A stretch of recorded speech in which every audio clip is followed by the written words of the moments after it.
On a weekday afternoon, the 1950s could still remember, a line of teenagers curled along 46th and Market, bus tokens in their pockets, shine on their shoes, nerves humming like guitar strings. The gray door at Studio B, 4548 Market Street, opened just wide enough for a clipboard and a nod. Inside, the room breathed its own weather, hot lights pooling on a waxed floor, cables coiled like sleeping snakes, 3 pedestal cameras gliding as if the music pulled them by the hand. Chalk X's whispered where to stand. A cardigan appeared whenever a slogan didn't fit the moment. Someone dabbed a forehead and straightened a tie, the small mercies that made clean look effortless. From the glass window of the control room, headsets murmured countdowns, and then the red tally blinked awake. America's most famous smile stepped into frame, and a nation leaned closer to its living room screens. But the spell's true engine lived in the shadows, the rules, the rhythms, the people who stitched miracles between records. When the tally light died, our story began. Step past the door, and the first thing you notice isn't the music, it's the manners. Pinned to a corkboard just inside Studio B is a paper spine of the show's unwritten gospel. Typed reminders, pencil arrows, a coffee ring like a seal. The bandstand look is not a rumor. It's policy shaped into habit. Boys in pressed shirts, preferably with ties or a sweater that behaves like one. Girls in skirts or neat dresses that move but don't misbehave. Polished shoes. Hair that knows its place. Chewing gum? Not on camera. Cigarettes? Not where a lens can see. Keep the public displays of affection as private as a diary. The show sells rhythm and reassurance in the same half hour. Everybody's job is to protect both. The rules don't bark, they tap you on the shoulder. A floor manager straightens a collar the way a tailor fixes a seam. A cardigan materializes over a slogan shirt that reads a little too loud. A safety pin settles a restless hem. None of it is punishment, it's brand maintenance. At 3:30 p.m., Bandstand enters living rooms that include mothers, fathers, and sponsors with long memories. Clean isn't just about laundry, it's a camera philosophy. Frames that feel modern without tipping into panic, energy without edge. When a skirt flare wanders above the comfort zone, a camera widens. When a couple's slow dance turns into a private conversation, a gentle palm-down cue floats them apart. On television, discretion is choreography. But the rulebook reaches beyond fabric and framing. Fame must remain a guest, never a tenant. Fan clubs are sweet. Hustling your own press without permission is not. Give the show your best. Don't sell the glow it gives you. At least, not while you're standing on its floor. Regulars learn to treat attention like a fragile prop. Accept it. Never clutch it. Bragging is bad lighting. Sharing a close-up is good manners. Let the shy kid take the next song, you'll live longer in the edit that way. None of this makes the teenagers less themselves. Paradoxically, it gives them room to be seen. Within lines, they find ways to color.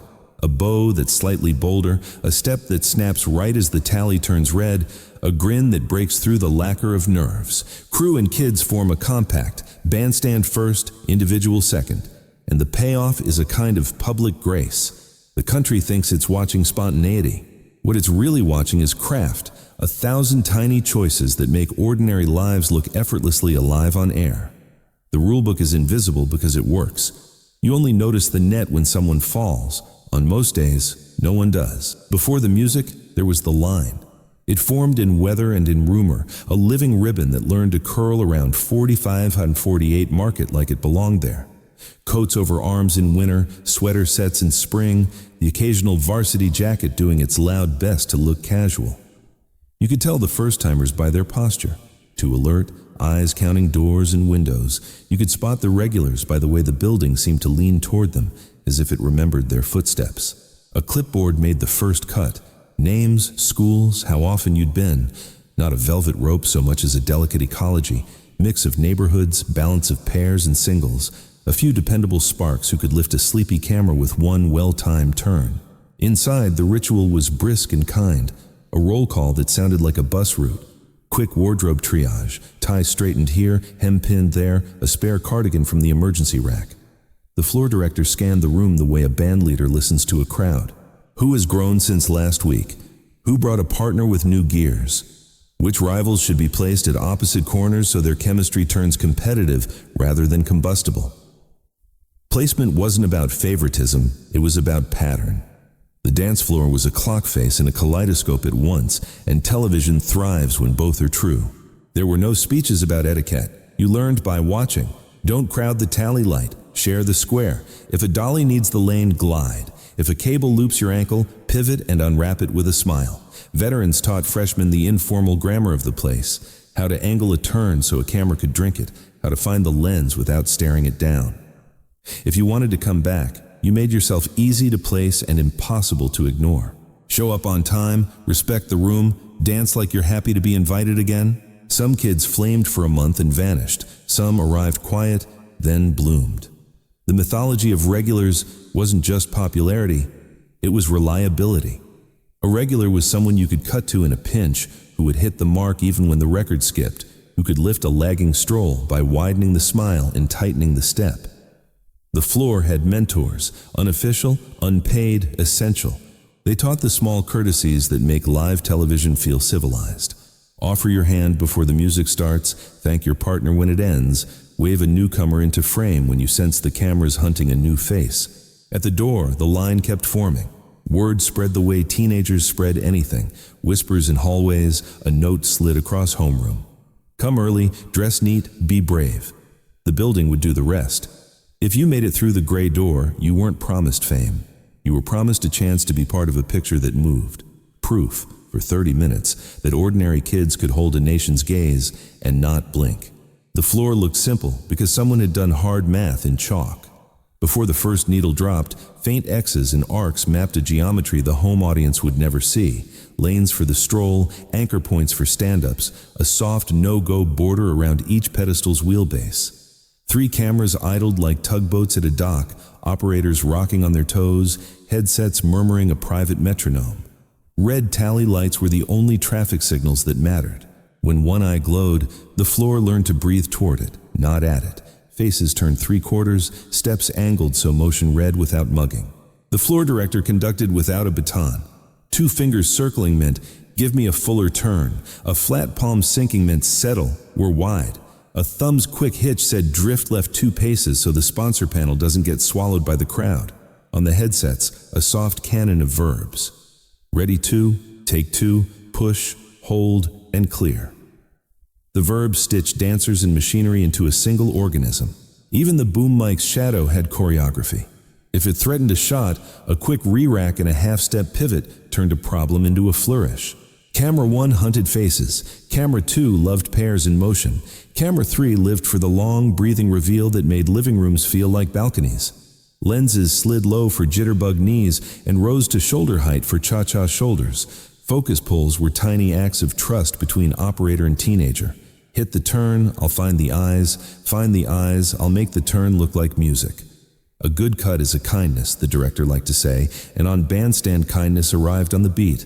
Mistakes didn't ruin the ballet, they gave it steps.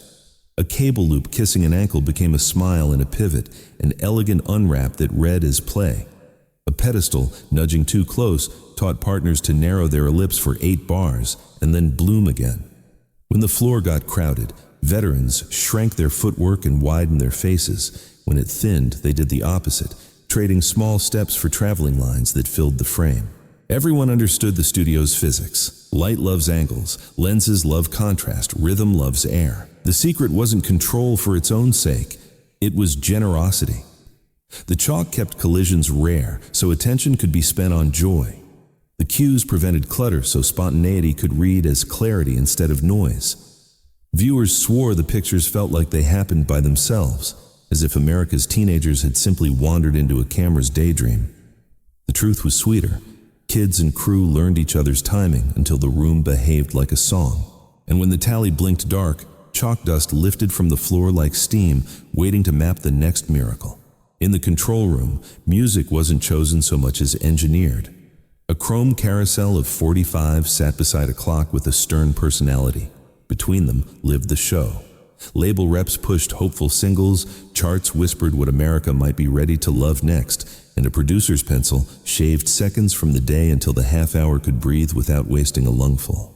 Too long a track, and the host would be left vamping over dead air. Too short, and a camera move would slam into a commercial like a door in a quiet house. The playlist, in other words, was choreography before anyone took a step. When artists visited, the covenant was clarity. Those rooms weren't built for pristine live sound, hot lights, bouncing floors, teenagers clapping slightly ahead of the beat. So Bandstand did what early television did best. It protected the record. Singers mimed to their studio takes, eyes speaking the sincerity the microphones would only blur. Purists complained, living rooms cheered. The point was never to prove bravado under bad acoustics. The point was to let a nation see the face that matched the sound already stuck in its head, and to keep the floor dancing like the needle would never skip. Sequencing the hour was its own quiet art. Too many ballads and the room wilted, too much adrenaline and the pictures smeared. A good day stretched like a song itself, a brisk hand jive to wake the cameras, a sway that let the floor recover and the sponsor board land clean, a cha-cha that flirted with the lens, then a stroll to gather the whole community into one readable pattern. The director called shots on the beat, building crescendos out of cuts, wide to prove the party, tight to prove the pulse, host in 3 for the sponsor tag, then back to the floor before the energy noticed the interruption. Even the small choices had gravity. A flip of A-side to B-side might be the difference between a tidy exit and a mangled fade. A timing pencil line on the label kept the control room honest. 57 out, scrawled like a prayer. Records misbehaved, people did not. If a platter dragged, a second copy waited on the neighboring turntable. If a needle chattered, the floor widened its smiles while a hand swapped styly faster than a camera could find the crime. The machine worked because everyone respected the tempo, the crew counting measures in headsets, the teenagers hearing in their bones when a close-up was coming, the host phrasing sentences that could end exactly where the downbeat demanded. The result looked like ease. But it was architecture. Rhythm translated into pictures, pictures translated back into rhythm, until the country thought it was simply watching kids having a good time. They were. They were also keeping a complicated promise to a clock, a sponsor, and a song. And that promise lived somewhere, inside a room that had its own weather, its own glare and hum, its own physics that shaped every step. Studio B had moods the way cities have weather. The fluorescents hummed like a hive, a thin electric chorus under every bass line, while incandescent spots poured noon onto a floor that was definitely not noon. Wax brought the shine and the danger. Glide too hard and a heel would skate. Hesitate and the camera would catch the thinking on your face. Somewhere above, ventilation sighed and offbeat the band never counted. Cool air threading through warm lights so lenses wouldn't fog and teenagers wouldn't. Every room makes its own physics. This one preferred confidence at 5 feet and kindness at 10. The bleachers were the show's Greek chorus, wood that remembered every stomp and squeal since 1957. They didn't need cue cards. One bold clap from the top row could seed a wave that rescued a sleepy mid-tempo. A gasp could gild a reveal the director hadn't planned. The control room window, a rectangle of aquarium glass, glowed with adults in headsets talking in verbs. Ready, take, hold, as if grammar alone kept the broadcast stitched. From the floor, you could feel that window eyes on you, not as a threat, but as a promise. If you gave the camera a clean line and a true beat, it would give you the nation for 4 seconds. Corners told the truth of any studio. A dented first aid box sat beside spare stockings and a jar of bobby pins, a secular shrine to emergency grace. Behind a rolling panel, a rack held backup cardigans in neutral tones, the softest kind of censorship. Next to the cable caddy, a toolbox with tape that could fix anything short of heartbreak. Rumor said a clever grip once used it to anchor a heel whose nail had deserted mid-stroll. A water fountain in the back hall served triple duty: thirst, gossip, and last looks. The place you learned whether your partner's nerves needed a joke or a quiet nod. Sightlines were law. Sponsor panels had to breathe. The host needed a halo of motion, never a tangle. No cable should break the fantasy by intruding into a frame that promised only youth, music, and the possibility of a perfect turn. Operators rode pedestals along lanes as narrow as a sentence diagram. Dancers learned to glide around steel as if it were just another couple on the floor. Even the clock on the wall performed. Its second hand didn't tick. It pushed. You felt it in the calves more than the ears. What the television forgot to tell you is that rooms keep secrets better than people.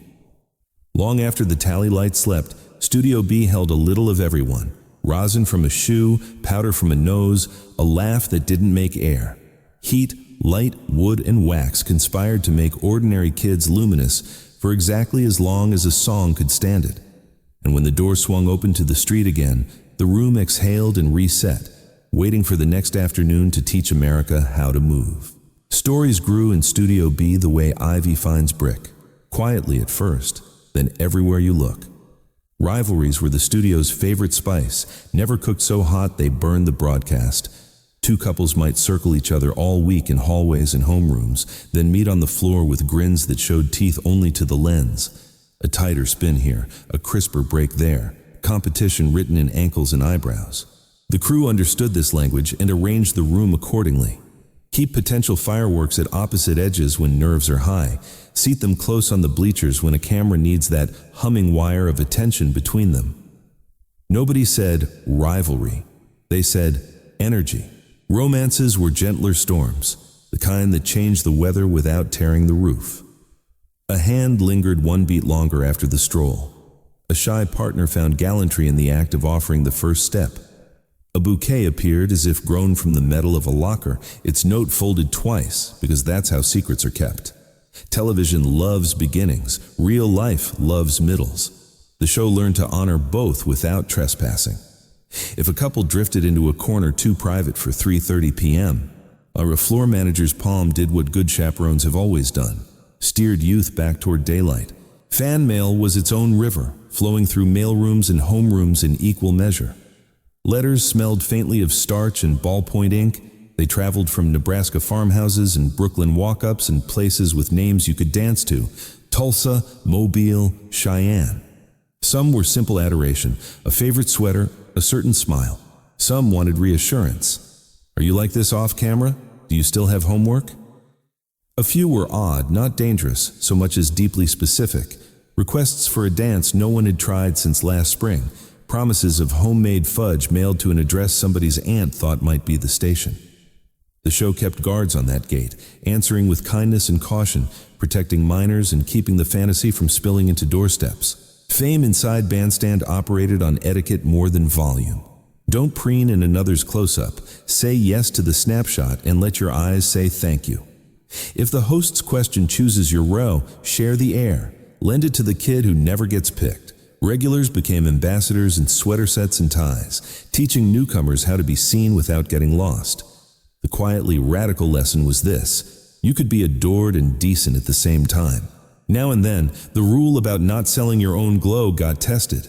Ambition is a teenage muscle. The room had a remedy for that too, a cooling-off period measured not in scandal, but in absences, a reminder that the broadcast is a commons and not a mirror. Most kids understood. They had families who still wanted dinner on the table and homework done by 9. The camera granted a few seconds of forever. The culture of the room taught what to do with it. Live television is a polite dare. You smile at a clock and hope it smiles back. Bandstand learned early that the room could turn on a dime, and then taught itself how to dance on one. Philly winners tested the ritual first. A nor'easter would roll in with the blunt manners of a drum solo, trolleys crawling, the studio line thinned to a brave handful. The fix wasn't panic, it was composition. The floor director tightened the geometry. Smaller circles, more bleacher reaction. A camera at shoulder height to make 20 kids read like a crowd. The band never changed. The lens did. Audio had its gremlins, a sudden crackle in a cue channel, a record that decided 33 sounded interesting halfway through a 45. The control room's answer was a sleight of hand the camera couldn't catch. Slide the fader, drop in a clean copy already spinning on the neighboring turntable, give the host one sentence of silk to cover the seam, and return the picture to where the music always was. Inside the kids' faces. If a microphone grazed a sweater and popped, you watched a producer's hand draw a tiny orbit above the console, calling for the gentlest of EQ trims, the kind a living room would never hear as surgery. Wardrobe was where grace met physics. A heel surrendered mid-stroll. The dancer sat as if the choreography had always intended a throne, partner kneeling into frame with a gallant grin while camera 2 found their eye line. A zipper mutinied. A cardigan from the emergency rack landed like a compliment. A bow came loose and threatened to become a co-star. A bobby pin, conjured from the shrine in the corner, restored it to an accent rather than an incident. The lesson wasn't denial. It was pace. Fix it at the speed of charm. Power dips taught humility and rehearsal. The studio never truly slept, but the grid sometimes blinked. Battery-backed comms and human muscle memory bridged the dark seconds. Operators froze the pedestals. Dancers held their shapes like cutouts in a toy theater. The host vamped with a story he could stretch or fold depending on when the room remembered itself. When the lights returned, applause wasn't just for the song. It was for the save. Even the floor could rebel. Fresh wax and cold souls conspired to make a glide into a skid. Veterans had a code for that too. Shrink the step, widen the smile, let your partner steer you back to dignity. If a cable loop flirted with an ankle, the practiced pivot turned hazard into flourish. The show's calm wasn't an accident, it was a culture. Problems arrived, people, not panic, answered. What viewers saw was ease. What the crew felt was focus braided with kindness, a consensus that the picture mattered more than pride. And so the magic held. A clock forgiven, a mistake absorbed, a dance that kept its promise. Change came in a suitcase, schedules shifted, call sheets learned new zip codes, and the show that had made a neighborhood into a national nerve finally pointed its lenses west. The move to Los Angeles promised space, wider floor, taller light, a production grammar that could scale. The clock changed too. Daily ritual gave way to a weekly heartbeat, and with it, a new rhythm of rehearsal blocks, clustered taping weekends, and a pipeline that treated music television like an industry rather than a miracle that happened every afternoon. The teenagers who had learned to be composed under fluorescent weather suddenly faced a desert sun and a fresh choreography of ambition. Some regulars followed and found that the floor felt the same wherever a tally light blinked. Others stayed, folding their poise back into ordinary lives, office desks, classrooms, counter shifts, carrying a quiet certainty that they had once held a nation's gaze and done it with courtesy. The crew's knowledge traveled intact: how to map a room in chalk, how to count a song like a sentence, how to forgive a mistake without wounding a person. Los Angeles added polish and capacity. Philadelphia had given the show its soul. What endured was the template. Bandstand had taught television that youth was not chaos to be contained, but rhythm to be translated. It proved you could cut on the beat without cutting out the humanity, that clean could be generous rather than punitive, that ordinary kids, placed with care and trusted with responsibility, could carry a broadcast as surely as any celebrity guest. Sponsors learned the value of grace, labels learned the power of a lens that loved faces, and viewers learned to feel themselves part of the picture. Applause from bleachers echoing into living rooms 1,000 miles away. The legacy shows up now in places that don't know they're borrowing. Music videos that breathe in camera phrases, live shows that cast crowds as co-authors, reality formats that depend on kindness as much as conflict to keep an audience. It lingers in personal habits too. The way someone straightens a tie before a big moment, the way a partner offers a hand on a crowded floor, the way a group reads a room and adjusts without being asked. That is Bandstand's untold secret. It trained America's social reflexes on air. Back in West Philadelphia, the old room still holds a little weather. You can stand where the chalk once whispered and hear the fluorescence in memory. Feel the floor want to shine. The door that once opened to teenagers with bus tokens now opens to visitors with stories. And the stories agree on this much. The magic wasn't an accident of time and place. It was a practice of courtesy, of rhythm, of shared attention, so sturdy it survived a change of coast and a change of era. The cameras moved. The lesson stayed.